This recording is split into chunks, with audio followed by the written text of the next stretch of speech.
Hello everyone, welcome back. This is RandoGEEK. So we have an update regarding the AT&T nationwide outage that took place on February 22nd of 2024. I do have a link for this article and it will be down below in the description for you in case you want to check it out on your own. But it looks like New York is taking its shot at AT&T and launching an investigation as to what really happened. We knew this was coming. We knew there would be an investigation. We didn't know which city or state or how many city and states would launch investigations, but it looks like New York is going to be the first. So Letitia James is the New York general attorney, and it looks like she is going to launch an investigation here because she doesn't believe that this was a system update that went wrong. She believes there's something more. At least she wants to make sure that there was nothing more because of the severity of the situation and how many were affected by this. Because the blackout saw users unable to make calls, send texts, or access internet. There's reporting for some consumers up to 12 hours, and it left many unable to call 911. So Letitia James is not very happy about this. She also said in a statement, Americans rely on cell phone service providers for consistent and reliable service to help them with nearly every aspect of their daily lives. She says that, nationwide outages are not just an inconvenience, they can be dangerous, and it's critical that we protect consumers when outages occur. She's saying that if you were affected, if you live in New York and you were affected by the outage, that you should file a complaint with her office. So I'm sure the phone was ringing off the hook during that time of outage, those 12 hours. So she saw a case, jumped on a bandwagon. She looks like she's a go-getter, but she's not wrong. And I'll tell you why. If indeed there was something greater here, if it was a cyber attack or hack, and AT&T is lying and trying to hide that by saying there was a system update and it's discovered that there really was something worse, it's not going to be good for them. And it wouldn't have been smart either because there's going to be heavy, heavy fines, and their credibility as far as communicating with the public and being truthful about situations is going to go down a drain. I mean, even T-Mobile, which has hacks all the time, will gladly tell you about it. They do inform you about it. They let you know you've been a victim of identity theft again. We've had another hack.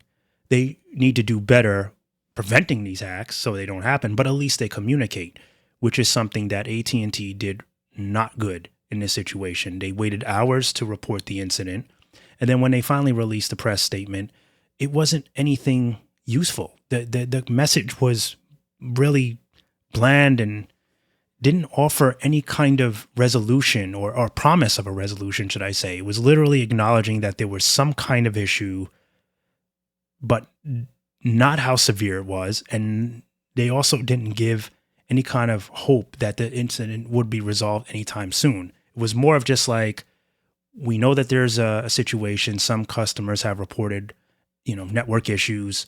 We'll let you know when it's resolved. It should have went more like, we understand the severity of the situation. We're really sorry that many of you are being impacted by the situation. We are doing our very best to get the situation under control as soon as possible.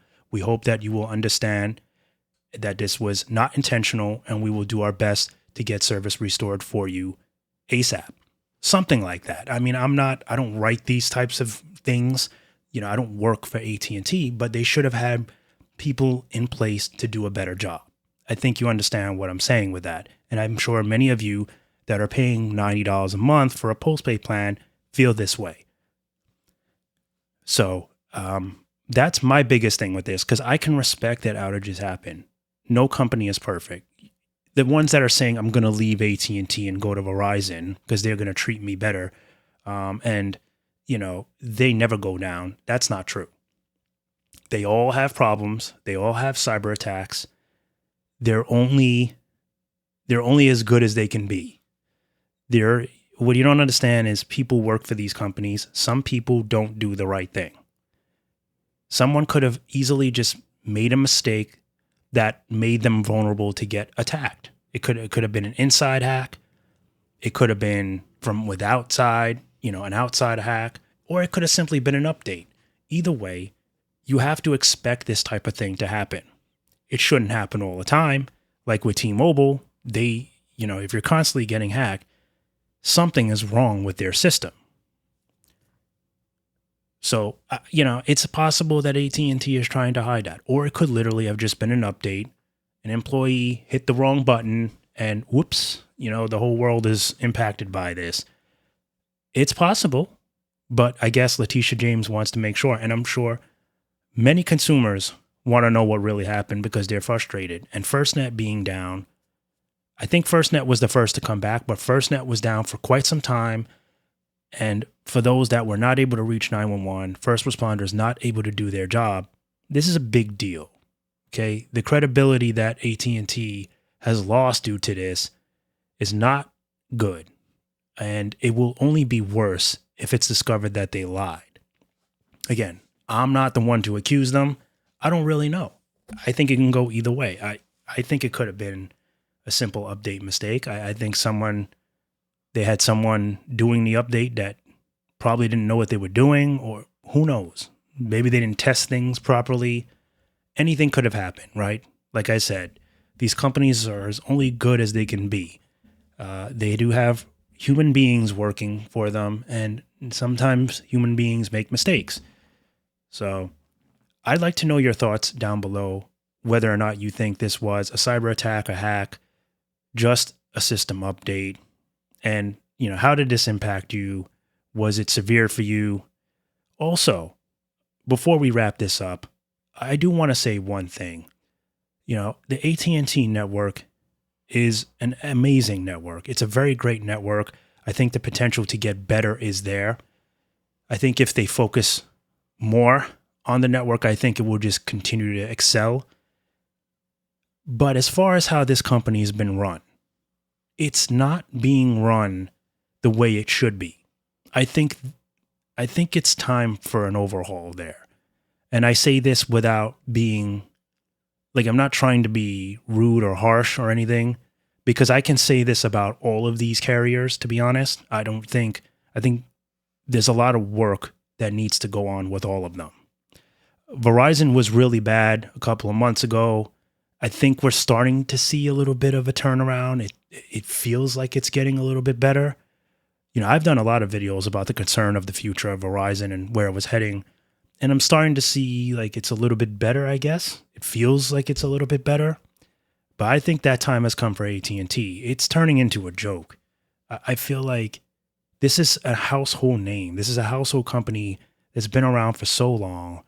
And the people that they now have operating this company, running it, marketing it, dealing with their social media, their spokespeople, it's kind of like a joke.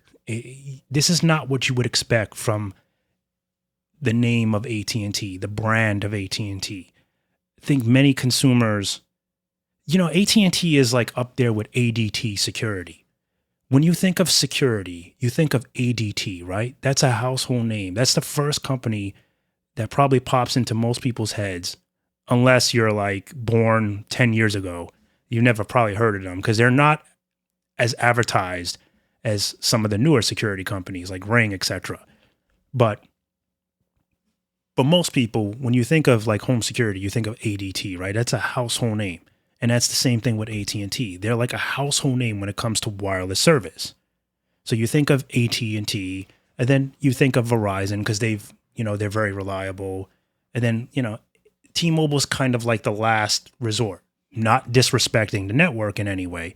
But that is usually the order, right? Of the reliability, the trusted brand, the overall respect that the company name gets, and everything that's associated along with it. So I'd like to know your thoughts about that as well. Who agrees that AT&T needs some better people in position and wants to see the company do better by having better people in position? I'll leave it with that. That is just my opinion. It's my observation of seeing how things are being run and, their primary focus on their objectives, etc. I feel like they need some better people. I think if they can manage to do that, if some new fresh blood comes in, we might see a better AT&T. As always, thank you guys for stopping by and watching. We'll catch you in the next one. Bye for now.